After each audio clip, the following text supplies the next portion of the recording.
Hello po, no.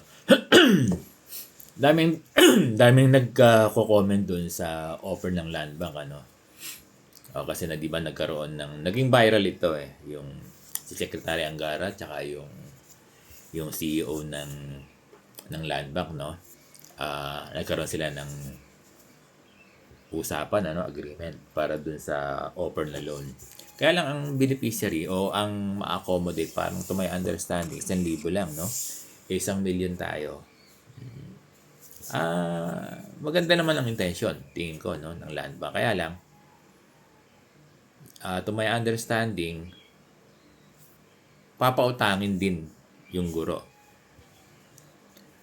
Ayan, siguro, yung mga gusto, walang iniwan to sa buyout eh, ng mga PLI. Ginagawa din ng mga PLI ito yung buyout eh. Kaya lang, sa buyout, ang hirap makahingi ng SOA. Diba? Statement of account sa mga PLI. Kaya komplikado. Pwede yan sa mga bagong guro. Diyan na sila sa Land Bank. Wala naman sinasabi kung 3 years to 5 years sila, no? Malamang 5 years yan. Pero alam nyo, kung magpapautang ng 10 years yung Land Bank, 10 years, sabi ko nga, sugod bahay. Diba? Sugod bahay yan. Sabihin, lahat sa Land Bank na. Kaya lang, 1,000 lang din mga-accommodate at wala naman clear kung 10 years. Kasi sabi ng DepEd, aantayin pa yung policy, baka most likely, pareho lang din sila ng other PLI na 3 years to 5 years ang loan. Kasi ang pagkakaintindi ko sa refinance, walang iniwan yan doon sa sakyan mo na inutang mo, no? 'Di ba? Kasi merong sasakyan na inutang, niloan mo, 'di ba? Parang hindi pa tapos. Tapos babayaran mo yung kinuhanan mo ng sasakyan. Doon ka na lang may utang ngayon. Sa current na inutangan mo. Parang ganyan lang din yan, ano? Refinance. Yan yung pagkakaintindi ko, naririnig ko to sa mga may mga dump truck dati. Refinance. So, ganun yun, ano? Parang walang iniwan yan sa buyout. Kasi hindi naman po pwede magpapaloan ng panibago ang Land Bank tapos may utang ka pa sa PLI. Paano sila makakapasok? Salary deduction yan.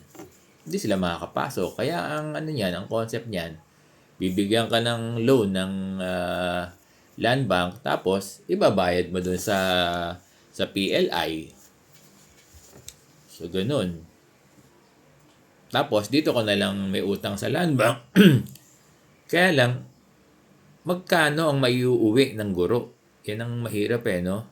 Kung halimbawa, 300,000. Halimbawa lang ang kasi karamihan ngayon, halos milyon na raw yung utang ng mga guro. Sabi nila sa mga PLI, no? O halimbawa, may utang ng 300 na lang, no? Ngayon, magpapautang ba ang Land Bank ng doble, 600,000? Yun eh. Di ba? That is my question no? Kung halimbawa inutang dito 500,000, magpapautang ba ang Land Bank ng more than 500,000 para malaki yung take-home pay ng mga guro? Kasi kung malaki ang take-home pay, dyan na sila. Kahit 3 years to 5 years, no? Di ba? Kaya lang, depende yan sa capacity ng payroll again, no?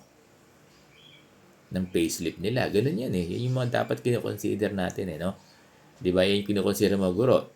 Halimbawa, may loan dito na 500,000 yung guro, pero alam ko malalaki 500,000. Magpapaloan ba ang Land Bank sa kanila ng more than 500? Halimbawa, i-refinance ng 500,000 yung loan dito sa isang bangko, sa PLI na accredited. Kung pasosobrahan yan ng 300,000, gagawing 800,000 yung utang ng guro sa Land Bank, tapos ipipinance niya yung 500,000, may matitira pang 300, kaya lang mga less dyan yung mga processing, so on and so forth, no? Kung ganun sana. Kaya talongin natin yung Land Bank. Pumunta sa land bank, kaya lang 1,000 lang eh. Yung i-accommodate nila eh. Yun ang pagkakaunawa ko ha. Baka initial lang yan. Oo.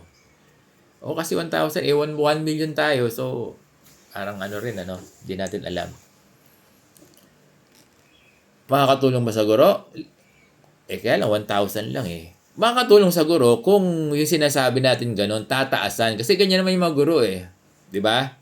Kahit sa PLI pwede nyo ba kami pa-loan ng ano, ang utang mo, ma'am, ang utang mo sir, ang utang mo po rito ay 400,000 pa. Sasabihin ng guro, pwede nyo ba akong pautangin ng mas malaki? Di ba? Ng 700,000. Ganyan eh. Para may sumobra naman sa akin. Alam niyo yung guro, may sumobra lang na 100,000. Okay na sila. Ganun eh.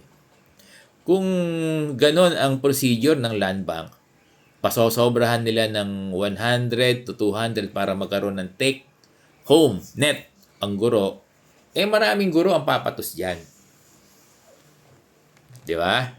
Pero kung maliit lang na amount, tapos nabago lang din yung package ng ano nila, ginawang binabaan, wala naman din sila makukuha ang proceeds, kakaunti lang, baka ang mapunta lang sa kanila ay 5,000, ay hindi rin makakatulong sa guro. Ganun.